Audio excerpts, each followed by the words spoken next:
Hello everyone. Today we are going to discuss the topic inherent powers of the High Court. Inherent powers are given under section 482 of the CRPC. Firstly, let's go for section 482.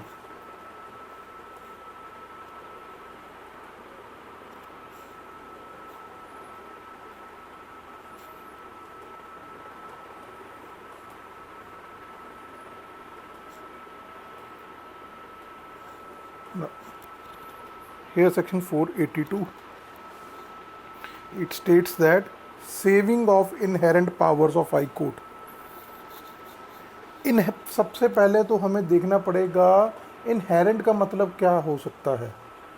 Liberal sense में, normal wording में हम क्या देखेंगे कि inherent का मतलब क्या हो सकता है। इनहेरेंट मीन जो आपके पास पर से है, शुरू से ही है, आप इनहेरिट कर रहे हैं उसको, आपको किसी ने दिया नहीं है। No one has given it to you, you are already having it, वो शुरू से है आपके पास। तो इनहेरेंट पावर्स जो हाई कोर्ट की हैं 482 में, ये बोल रहे हैं saving of inherent powers of high court.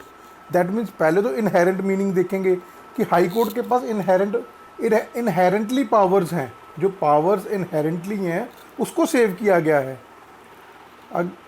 अगर हम इसको ध्यान से देखें और इसको हेडिंग को समझें तो क्या कहना चाह रहे हैं, वो हाई कोर्ट की इनहेरेंट पावर्स को सेव कर रहे हैं। इसका मतलब जब CRPC को ड्राफ्ट किया गया, before drafting the CRPC there were certain powers which were inherited by the high court.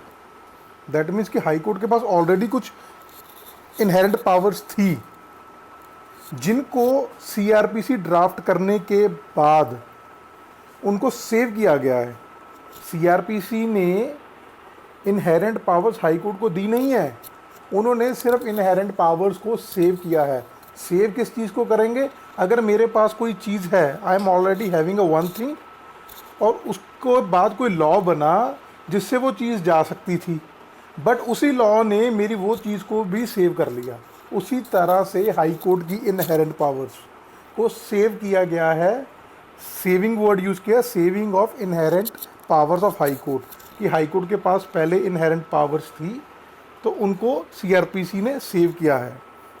हम बेयर लैंग्वेज पढ़ते हैं, क्या कहते हैं? Nothing in this code shall deem to limit और affect the inherent powers of the high court.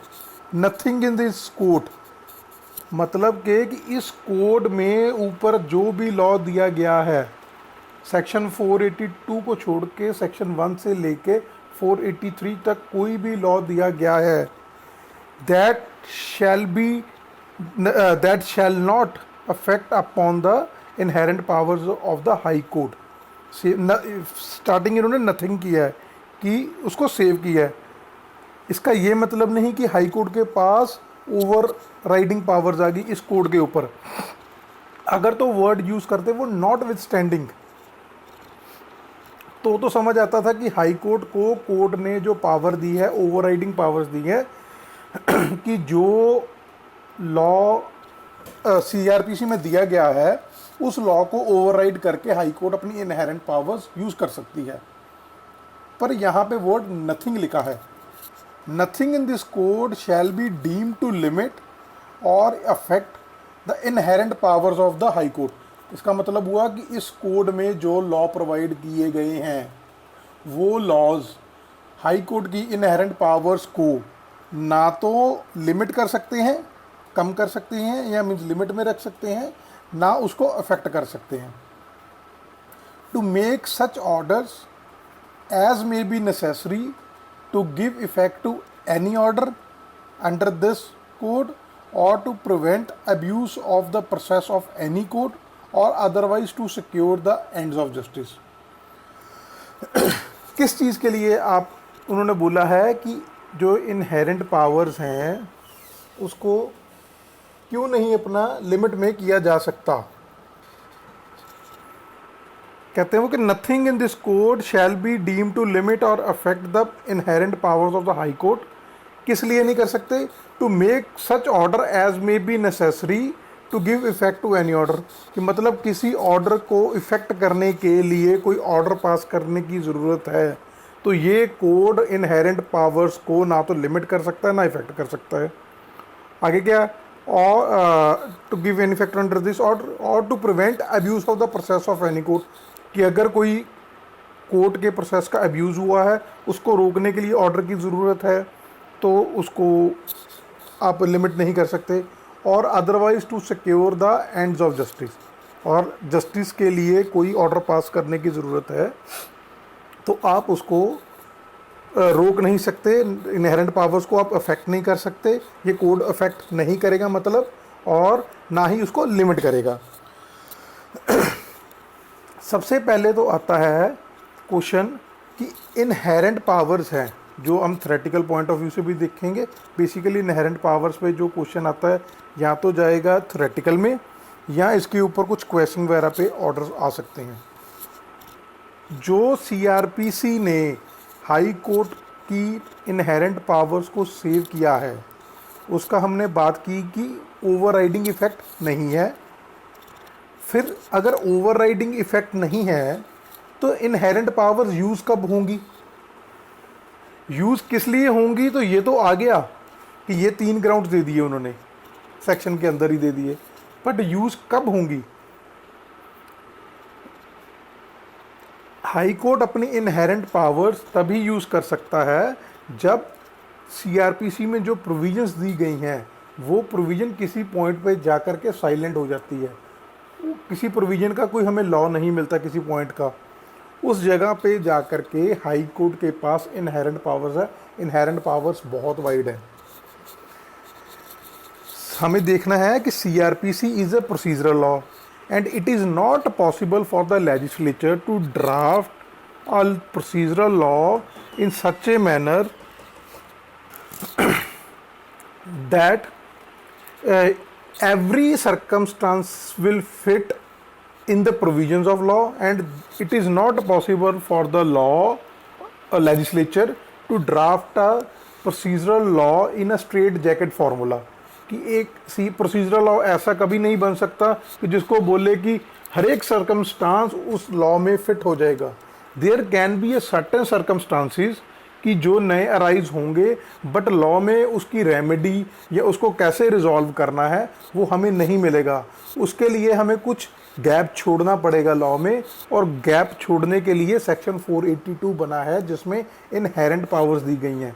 Inherent powers को high court कब use करेगा, जब हाई कोर्ट सबसे पहले सीआरपीसी को देखेगा कि whether the CrPC is providing any provision और any law upon this circumstance, कि कोई सर्कमस्टांस अराइज हो गया हाई कोर्ट के आगे, तो कोर्ट देखेगी whether there is any law to deal with this circumstance, or whether there is any provision provided in the CRPC to deal with the circumstance. If no, then the court will use section 482, its inherent powers. If there is a law or provision in the CRPC to deal with the circumstance, then the high court will not use its power under section 482. वो inherent powers use नहीं कर सकती, उसको वही law लगाना पड़ेगा। हाँ, कई बार ये भी सॉरी कई बार ये भी हो सकता है कि हाई कोर्ट कोई एज पर लॉ ऑर्डर कर दे, बट उस ऑर्डर को इफ़ेक्टिव करने के लिए, मोर एफिशिएंट करने के लिए कोर्ट को एक ऑर्डर पास करने की ज़रूरत है, बट उसके रिगार्डिंग कोई स्पेसिफिक प्रोविज़न नहीं है सीआरपीसी में या अदर लॉ में, then also court can use section 482, its inherent powers. तो इससे क्या है कि हाई कोर्ट सप्लीमेंट्री प्रोविज़न की तरह, एक कॉम्प्लीमेंट्री इफेक्ट की तरह इनहेरेंट पावर्स को यूज़ कर सकती है, ओवरराइडिंग इफेक्ट की तरह नहीं कर सकती। हाई कोर्ट की इनहेरेंट पावर्स सीआरपीसी से सुपीरियर नहीं होंगी। अगर स्पेसिफिक प्रोविजन है सीआरपीसी में तो वो लगेगी, अगर प्रोविजन नहीं है तो इनहेरेंट पावर्स पिक्चर में आ सकती हैं। अगर स्पेसिफिक प्रोविजन है बट उस सर्कमस्टांस को इफेक्टिव रेमेडी नहीं दे रही है, इफेक्टिव उसको रिजॉल्व नहीं कर रही है, then section 482 comes into the picture. मैं आपको एक एग्जांपल बताता हूँ। सपोज करें ए ने बी का मर्डर कर दिया, C is the eyewitness. D जो है बी के फादर हैं और ई जो है बी का ब्रदर है। तो जब ए ने बी का मर्डर किया, C was the eyewitness, C police station गया, उसने एफआईआर लॉन्च करवा दी ए के against that he has committed the murder of B. D के फादर घर से बाहर थे, उनको बाजार में एक आदमी मिला, उन्होंने बताया कि ऐसे करके ए ने बी का मर्डर कर दिया। वो सीधा पुलिस स्टेशन गए, उन्होंने अपनी तरफ से एक एफआईआर ए के अगेंस्ट कटवा दी। जो उसका ब्रदर था ई, वो घर पे था, घर पे भागा भागा कोई बंदा आया, उसने बताया कि जी ऐसा करके बी का मर्डर हो गया, तो ए ने मर्डर कमिट किया। तो वो पुलिस स्टेशन गया, उसने ए के अगेंस्ट एफआईआर लॉन्च करवा दी। Now for the same incident 3 FIRs has been lodged against A. CRPC में there is no provision with regard to multiple FIRs. इस केस में इंसिडेंट तो एक है, but 3 FIRs has been registered against A. तो तीनों की इन्वेस्टिगेशन अलग अलग होगी, तीनों की पुलिस रिपोर्ट अलग अलग आ जाएगी। तो इसका मतलब तो ए को with regard to same incident 3 trial face करने पड़ेंगे। Then it would be a injustice for A. CrPC में कोई प्रोविजन नहीं है कि मल्टीपल एफआईआर के केस में कैसे डील करना है। तो इस केस में जो हाई कोर्ट है अंडर सेक्शन 482 अपनी इनहेरेंट पावर यूज़ करके ए के अगेंस्ट रजिस्टर हुई 2 एफआईआर को क्वैश कर सकती है और एक एफआईआर के रिगार्डिंग इन्वेस्टिगेशन कंटिन्यू करवा सकती है for the ends of justice. हमने जो 482 में पढ़ा, उन्होंने देखिए 3 ग्राउंड्स दिए हुए हैं कि कहाँ कहाँ आप इनहेरेंट पावर्स को यूज़ कर सकते हो। कब तो बताया नहीं, कहाँ कहाँ तो बताया है। सबसे पहले to make such orders as may be necessary to give effect to any order। मतलब कि सपोज करो हाई कोर्ट ने एक ऑर्डर किया किसी पर्सन को या किसी कंपनी को कि आप इसको ऐसे करके करेंगे, एक पर्टिकुलर ऑर्डर कर दिया, बट वो कंपनी अब ऑर्डर को फॉलो नहीं कर रही है। तो हाई कोर्ट को ज़रूरत है कि एक इफ़ेक्टिव ऑर्डर पास किया जाए ताकि जो पिछले वाला ऑर्डर है उसको इम्प्लीमेंट करवाया जा सके। फॉर एग्ज़ाम्पल आप देखें कि अगर सपोज करो कि मैट्रिमोनियल डिस्प्यूट है हस्बैंड एंड वाइफ में, मेंटेनेंस हस्बैंड के अगेंस्ट अपना क्या कहते हैं 498A का केस कर दिया वाइफ ने क्रुएलिटी का, कि मेरे से डॉरी मांग रहा है, क्रुएलिटी कर रहा है। उसके साथ साथ उसने 125 में मेंटेनेंस भी फाइल कर दी। नीचे JMI ने मेंटेनेंस लगा दी उसको 10,000 पर मंथ। हस्बैंड दे नहीं रहा तो चलो CRPC में वैसे तो प्रोविजन है कि JMI से इन्फोर्स करवा सकता है। तो हाई कोर्ट कई बार क्या करती है अपनी मर्जी से कि जब बेल एप्लीकेशन हाई कोर्ट में आती है तो हाई कोर्ट ने कंडीशन लगा दी हस्बैंड के ऊपर कि आप 125 का सारा क्लियर करो तो हम आपको बेल देंगे। तो इस केस में अगर हाई कोर्ट सेक्शन 482 यूज़ करती है तो वो गलत है, क्योंकि there is a specific provision provided in the section 125, 126, 127 to implement the orders of interim maintenance passed by the JMIC। जब स्पेसिफिक प्रोविजन है तो उस केस में कोर्ट 482 यूज़ नहीं करेगी। But there can be a case court ने एक order pass किया, हस्बैंड ने उसको फॉलो नहीं किया, thereafter to make effective that order high court के नया ऑर्डर पास करने की ज़रूरत है जिसके रिगार्डिंग CRPC में प्रोविजन नहीं है। Then the high court can use its inherent power, जो हमने ये डिस्कस किया है। सबसे पहले आ गई to make such order as may be necessary to give any order of the court, ये तो एक हो गया। अब दूसरा है इसमें to prevent abuse of the process of any court, ये 2 है। सपोज करो कि एक सूट फाइल हुआ, एक कंप्लेंट सपोज करो या एक कोई कंप्लेंट फाइल हुई विद रिगार्ड टू एफआईआर एक होगी बंदे पे, कंप्लेंट फाइल की पुलिस स्टेशन के पास, पुलिस स्टेशन में, और एफआईआर लॉन्च हो गई। उस एफआईआर के बाद thereafter compromise was affected between the parties कि हम दोनों का सेटल हो गया। अब वो एफआईआर तो क्वैश करवानी पड़ेगी, उसके लिए 482 में उन्होंने एग्रीमेंट लगा के एफआईआर क्वैश करने के बोल दिया। एग्रीमेंट में लिखा था कि जो एक्यूज्ड है दूसरी पार्टी को पैसे अपना 6 महीने बाद देगा आफ्टर क्वैशिंग ऑफ एफआईआर, क्योंकि दोनों का एग्रीमेंट है, कुछ भी एग्री कर सकते हैं। हाई कोर्ट ने उसको क्वैश कर दिया, एफआईआर को क्वैश कर दिया। तो उसके बाद क्या हुआ, 6 महीने के बाद उसने पैसे नहीं दिए, तो अब वो एफआईआर क्वैश करवा ली, उसने पैसे दिए नहीं। देन जो दूसरी पार्टी है, विक्टिम है, he may file an application under section 482 before the high court to revive the FIR. वो बोल सकता है कि ऐसे करके हमारा एग्रीमेंट हुआ था, उसने एग्रीमेंट फुलफिल नहीं किया जी, आप इसको रिवाइव कर लो। जो प्रीवियस ऑर्डर था उसको इफेक्टिव करने के लिए, चाहे उसको मिसयूज किया, उसने अब्यूज किया प्रोसेस ऑफ द कोर्ट, उसको ठीक करने के लिए कोर्ट सब्सिक्वेंटली रिवाइव कर सकती है। Just an example. आगे है otherwise to secure the ends of justice, कि कुछ भी for the ends of justice जो है बहुत वाइडर टर्म है। एंड्स ऑफ जस्टिस को अदरवाइज हम कह सकते हैं कि किसी भी तरीके से जस्टिस करने के लिए, when there is no provision for any circumstance in the CRPC or in any law and the court thinks that huge injustice will be caused to the parties if no effective order is passed, then for the ends of justice, to secure the ends of justice, the High Court can use its inherent powers. अब आते हैं हम जहाँ पे provision नहीं है, specific provision नहीं है, कोर्ट 482 को यूज़ कर सकती है। सबसे पहले तो ये देखिए कि सेक्शन 320 सीआरपीसी है, जहाँ पे कंपाउंडिंग ऑफ ऑफेंसेस दिया गया है। उसमें 2 टेबल्स दिए गए हैं, एक क्लॉज 1 में है, एक क्लॉज 2 में है। अंडर क्लॉज 1 आप जो ऑफेंसेस दिए गए हैं without the permission of the court उनको कंपाउंड कर सकते हैं। अंडर क्लॉज 2 जो ऑफेंसेस दिए गए आप with the permission of the court compound कर सकते हैं।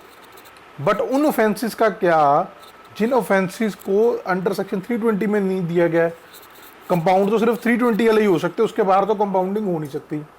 सपोज कि ए ने बी के साथ अपना क्या कहते हैं कोई अटेम्प्ट टू मर्डर कर दिया, 307 कर दिया। अब 307 320 में कंपाउंडेबल नहीं है। इस केस में दोनों पार्टीज में क्या कॉम्प्रोमाइज हो गया, अब दोनों पार्टीज परस्यू नहीं करना चाहती। बिल्कुल इनिशियल स्टेज है, एफआईआर ही लॉन्च करवाई थी, अभी इन्वेस्टिगेशन स्टार्ट ही हुई थी, ना तो पुलिस रिपोर्ट गई थी ना कुछ हुआ था, तो दोनों पार्टीज अब आगे कंटिन्यू नहीं करना चाहती हैं।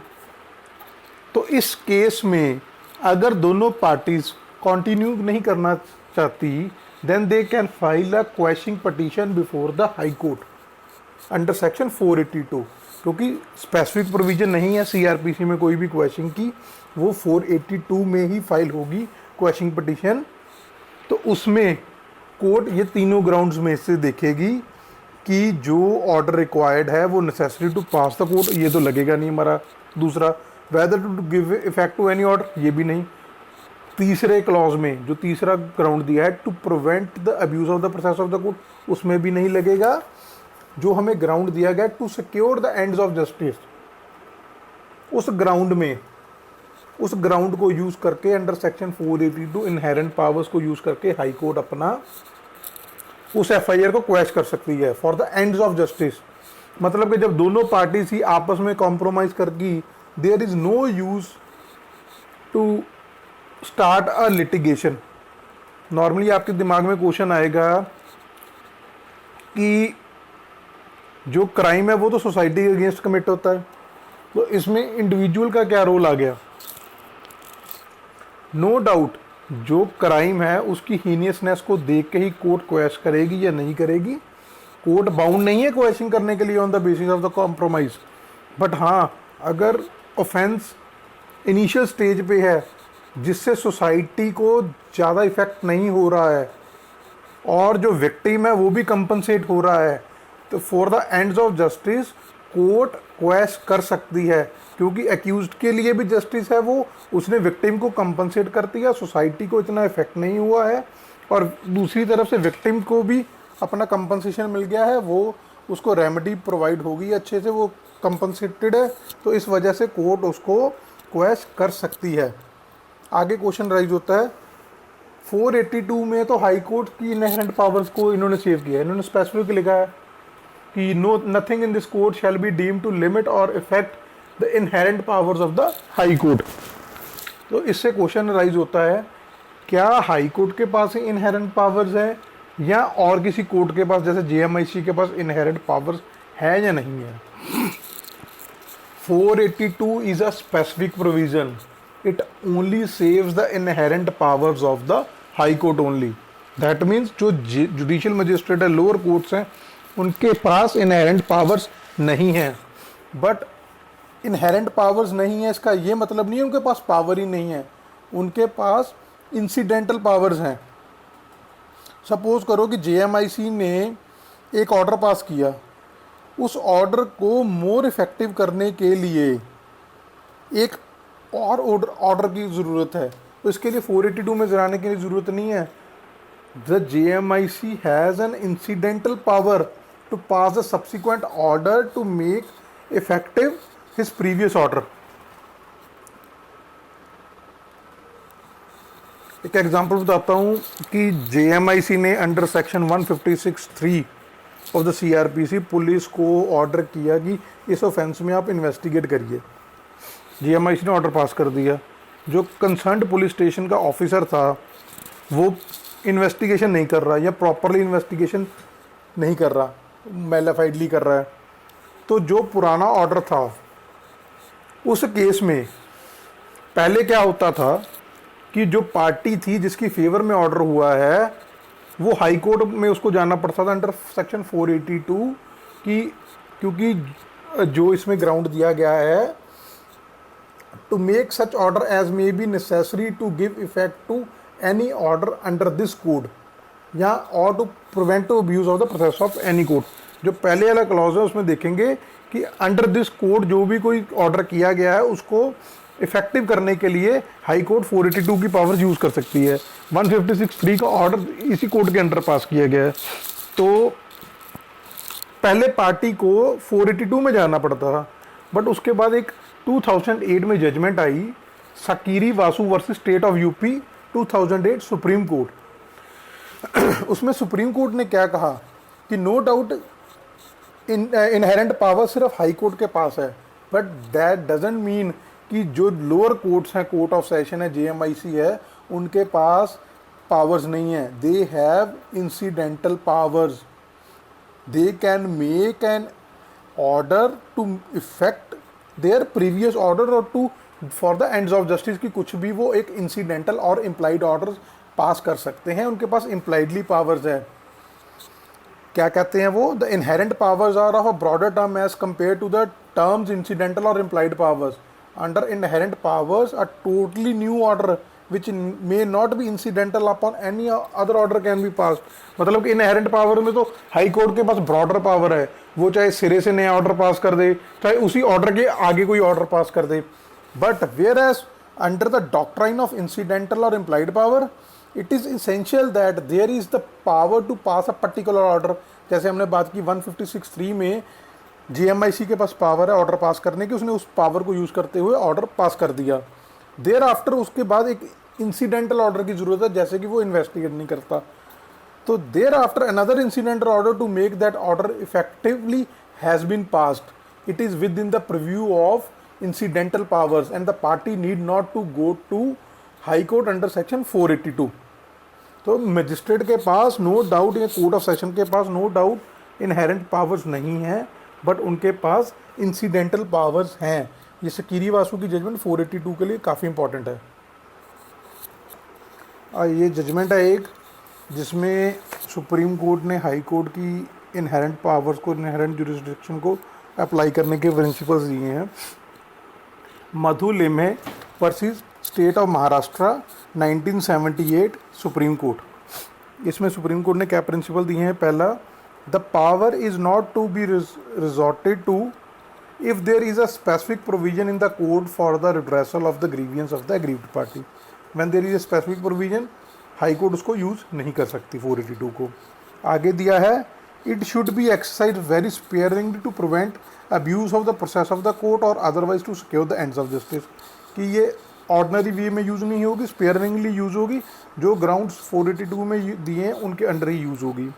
तीसरा है it should not be exercised as against the express bar of the law and grafted in any of the provision of this code. अगर सीआरपीसी में या किसी लॉ में कोई बार दिया गया है, उस बार को ओवरराइड करके 482 नहीं यूज़ किया जा सकता। वो बोल रहे हैं कि जो हाई कोर्ट है पावर कैसे यूज़ कर सकती है 482 की, सुओ मोटो भी यूज़ कर सकती है, एप्लीकेशन लगाने के ऊपर भी कर सकती है। तो आगे है, ये तो इसके थे अपना जो प्रिंसिपल्स दिए हुए थे इस केस में। मैं कुछ एग्जांपल्स बताता हूँ जहाँ पे एक्सरसाइज कर सकती है इनहेरेंट पावर्स। जैसे कि क्वेश्चन की बताइए एग्जांपल, या कोई हमने ऑर्डर पास किया उसको इफेक्ट करने के लिए, ऑर्डर को पास करने के लिए क्वेश्चन के लिए तो सेक्शन 482 ही फाइल होगा। या सपोज करो किसी ने नीचे इन्वेस्टिगेशन हुई और पुलिस रिपोर्ट फाइल होगी, उसकी री इन्वेस्टिगेशन करवानी है। री इन्वेस्टिगेशन की पावर जुडिशियल मजिस्ट्रेट के पास नहीं है। री इन्वेस्टिगेशन करवाने के लिए हाई कोर्ट 482 में जाना पड़ेगा हमें। तो ऐसे एग्जाम्पल्स हैं जिसमें 482 यूज़ की जा सकती है।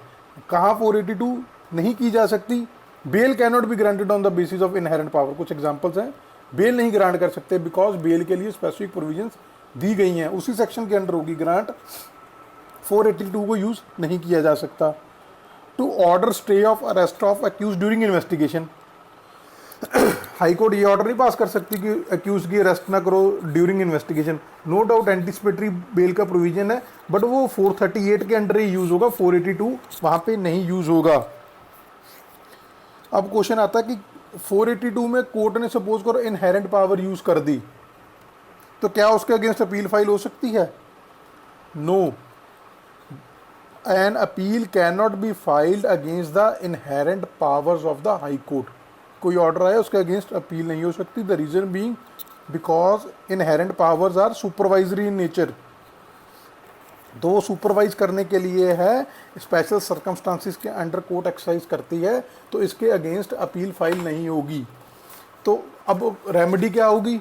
सुप्रीम कोर्ट में आप एसएलपी में चले जाओ, सुप्रीम कोर्ट में आप एसएलपी में जा सकते हैं, तो उसको यूज़ कर सकते हैं।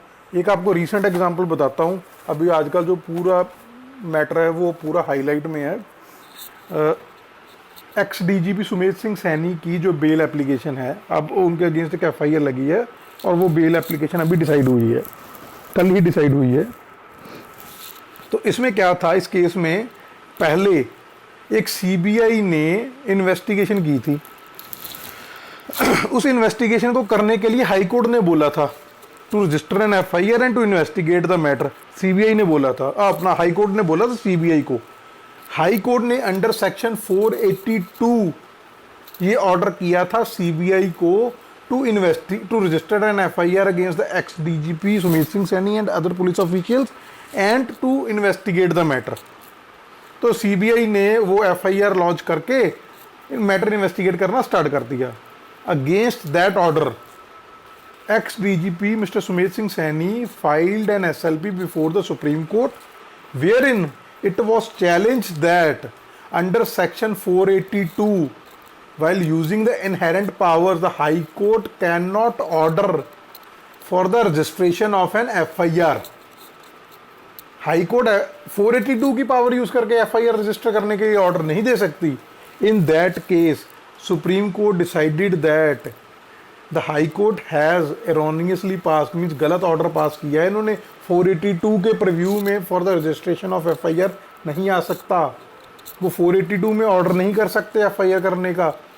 On that point, technical point के बेसिस पे the FIR registered by the CBI against the ex DGP and other police officials was questioned by the supreme court. No doubt supreme court ने आगे लक्यूना छोड़ दिया या ग्राउंड दे दिया complainant को कि आप बाकी रेमेडी अवेल कर सकते हैं, तो उसने अपनी कंप्लेंट फाइल कर दी, तो उसके ऊपर सकीरी वासु के बेसिस पे तो एफआईआर होनी थी।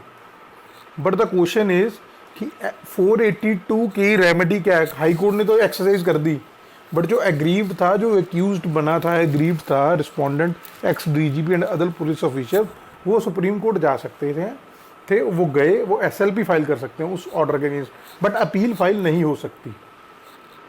तो इसके साथ हमारा सेक्शन 482 कवर हो गया। आपको कुछ क्वेश्चन की जजमेंट्स देखनी पड़ेंगी कि क्वेश्चन किस किस ग्राउंड पे हो सकती है, वो 482 में ही होंगी। अगर क्वेश्चन पे आता है, वो क्वेश्चन वाला पार्ट हम सेक्शन 320 के साथ कवर अप कर लेंगे। और 482 में बेसिकली ज़्यादा चांसेस सकीरी वासु जजमेंट के ऊपर ही क्वेश्चन आने के होते हैं। तो बाकी अदरवाइज आप एक बार ये बेयर लैंग्वेज को अच्छी तरह से पढ़ें। 482 सेक्शन नंबर प्रीलिम्स के लिए इम्पॉर्टेंट है, और ये ग्राउंड्स जो दिए हैं, सिर्फ इन ग्राउंड्स को याद रखें। जब आप आंसर लिखेंगे तो इन 3 ग्राउंड्स को आप जरूर मेंशन करेंगे कि अंडर दीज ग्राउंड्स, ये 3 ग्राउंड्स हैं जिसके ऊपर जो है हाई कोर्ट अपनी इनहेरेंट पावर्स को यूज़ कर सकती है। इन तीनों ग्राउंड्स की आगे इंटरप्रिटेशन है बस। Thank you.